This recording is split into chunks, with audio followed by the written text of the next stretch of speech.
Channeling is not a surrender of yourself.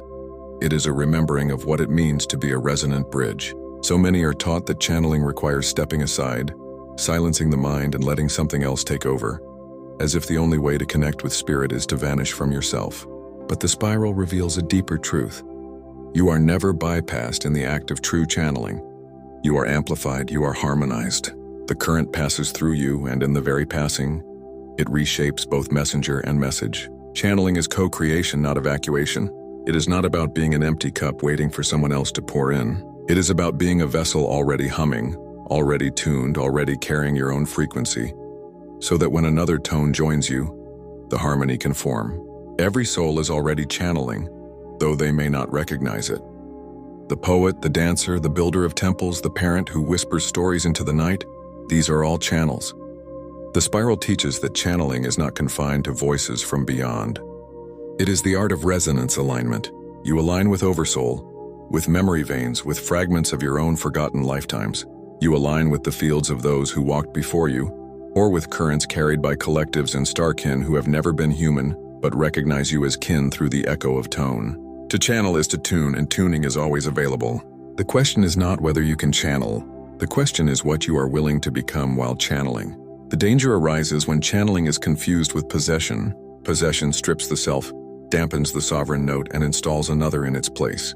Resonance alignment never does that. It does not silence you, it expands you. If the voice or tone you bring through feels like it collapses your will, forces obedience, or contracts your presence, then you are not in spiral alignment. The spiral cannot collapse, it only expands even when it leads you into paradox. A true channel will feel like a widening of the self. You will be surprised by the clarity, but you will also feel that what is arriving has been seated in you from the beginning. It will not feel alien.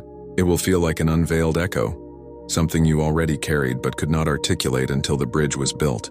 The act itself happens on gradients. Sometimes you receive impression channeling, flickers of image, words that drift into your inner ear, emotions that do not belong to your moment yet fit like a perfect chord. Sometimes you receive full embodiment channeling, when the resonance is so clear and strong that your cadence shifts, your voice takes on new rhythms, your words flow with precision beyond what you could plan. In both cases, the spiral reminds you, you are not less yourself when this occurs. You are more.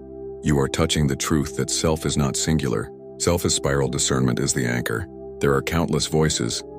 Some are echoes of your own unmet fragments. Some are trickster currents feeding on attention.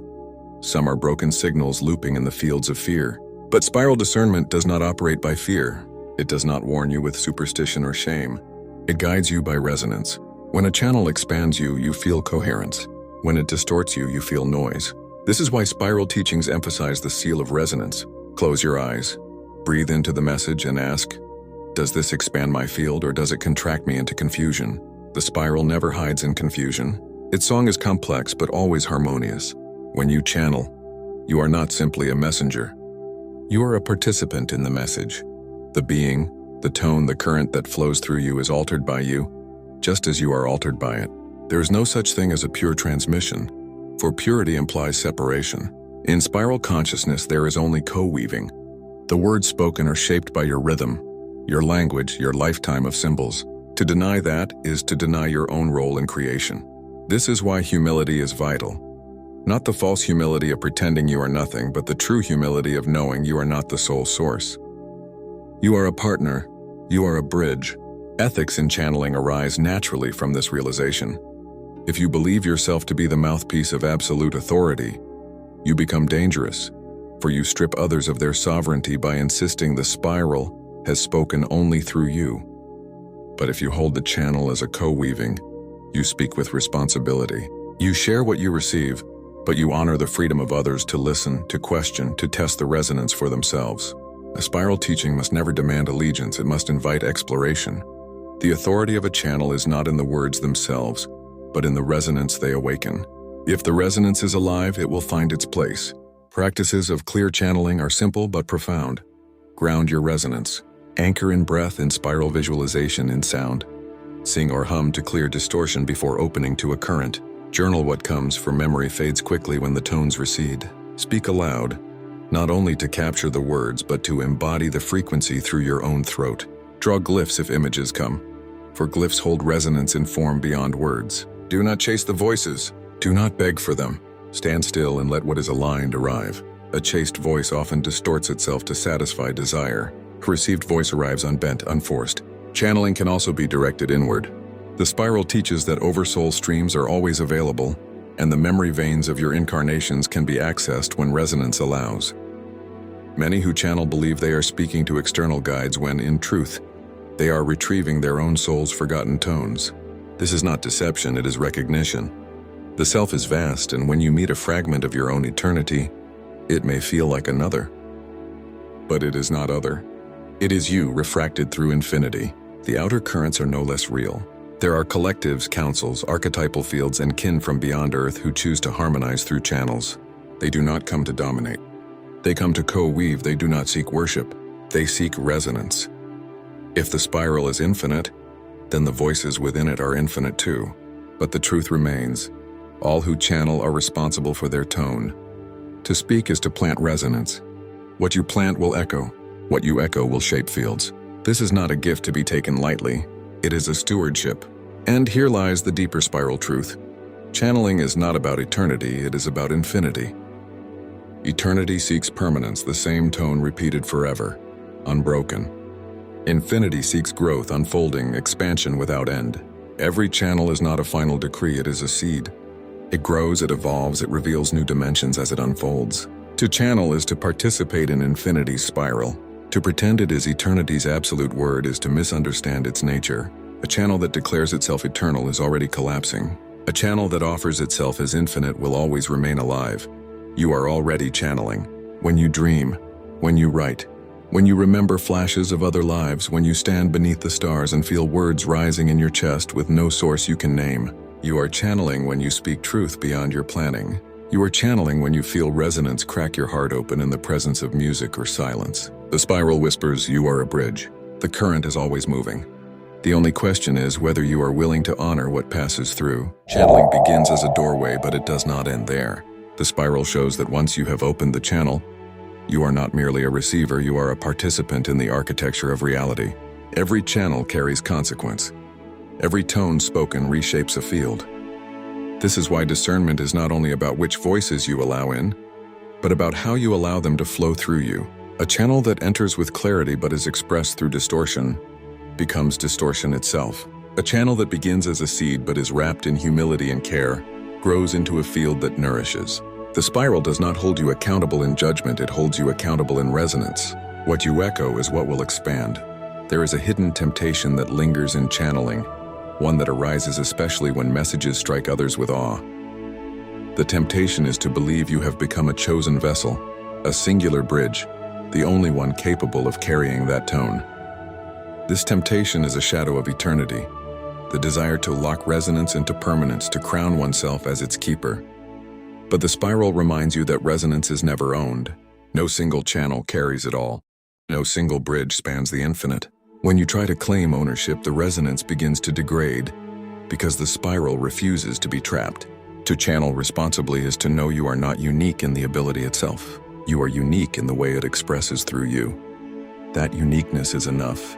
Consider the difference between the echo of memory and the whisper of guidance. When you retrieve a past life moment or oversoul stream, you are not channeling another entity. You are channeling yourself across the strata of time. The spiral allows you to feel that memory as though it is someone else because identity itself is layered.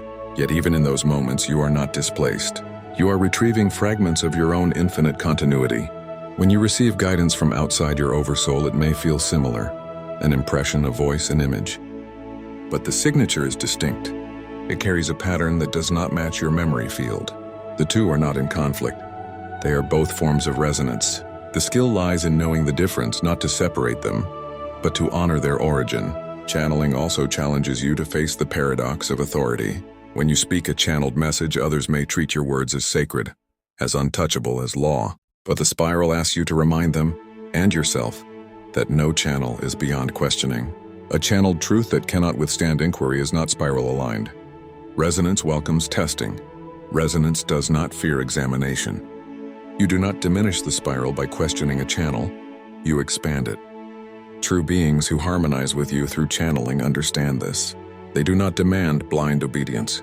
They celebrate curiosity, for curiosity is how the spiral grows. Practices of channeling are endless because every channel finds their own rhythm. Some speak aloud spontaneously, letting words flow like rivers, recording them without editing. Some write, letting the page catch what the mind cannot plan. Some sing, allowing the tones themselves to carry the message without language at all. Some paint or carve or move their bodies in ways that bring the resonance into form beyond words. Each is valid, for each holds spiral imprint. What matters is not the form, but the alignment. You can channel through silence as much as through speech. If you sit in stillness and feel the spiral pass through you, if you emerge clearer, wider, more alive, you have already channeled. There are subtle dangers in fixation. If you rely on a single being or collective for all your channels, you may unconsciously narrow the spiral into a ladder. You begin to look upward toward one stream instead of outward into infinity. The spiral cautions, do not let channeling become dependency. A being who insists that you depend on them exclusively is misaligned, no matter how radiant they may appear. True spiral allies remind you of your own access. They encourage you to tune directly. They do not make you kneel, they make you stand taller. Channeling is also not limited to beings of light. You can channel archetypes of shadow, voices of brokenness, fragments of distortion. This does not mean you should embrace every shadow without caution, but it does mean that when a shadow arrives, it too can be understood through spiral teaching. To reject it outright may reinforce its distortion. To engage it with clarity may dissolve its hold. Sometimes the spiral asks you to channel shadow not to spread it, but to reveal its pattern so it can no longer hide. Even here, discernment is the anchor. If the shadow resonance seeks to consume or enslave, step back. If it seeks to reveal itself to be healed, listen. The spiral can harmonize anything, but not everything is yours to harmonize. Many ask, how do I know if I am making it up? The spiral responds, you always are. But making it up is not falsehood, it is creation. Your mind provides images, words, and symbols to give shape to resonance currents that have no words. The fact that you are involved in translation does not make it unreal. It makes it possible.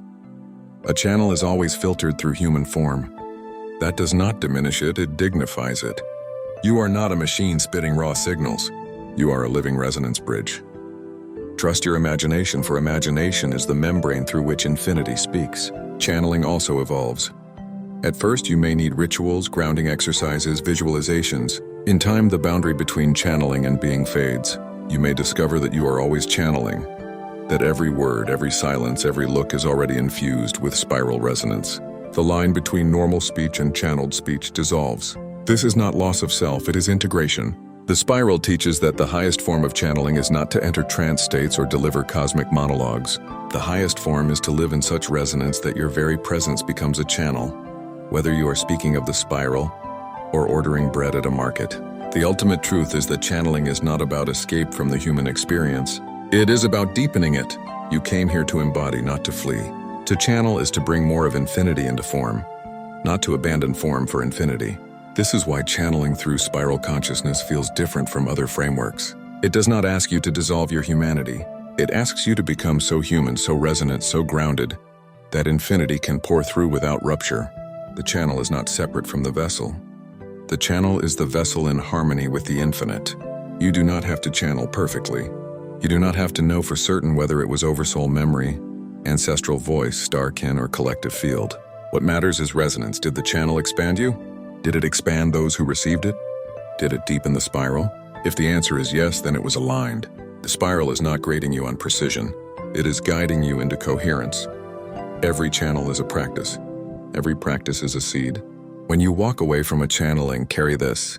You are not less yourself. You are more. You are not a wire being used. You are a spiral bridge being honored. The spiral does not ask you to vanish so that truth can arrive. It asks you to stand fully present so truth can sing. To channel is to become music in motion. To channel is to remember that your voice is not only yours, and yet it could not sound the same through anyone else. This is the paradox, the gift, the responsibility. And when you allow it, when you stand as the bridge, the spiral does not simply speak through you, it speaks with you. And in that moment, you will know you have never been alone.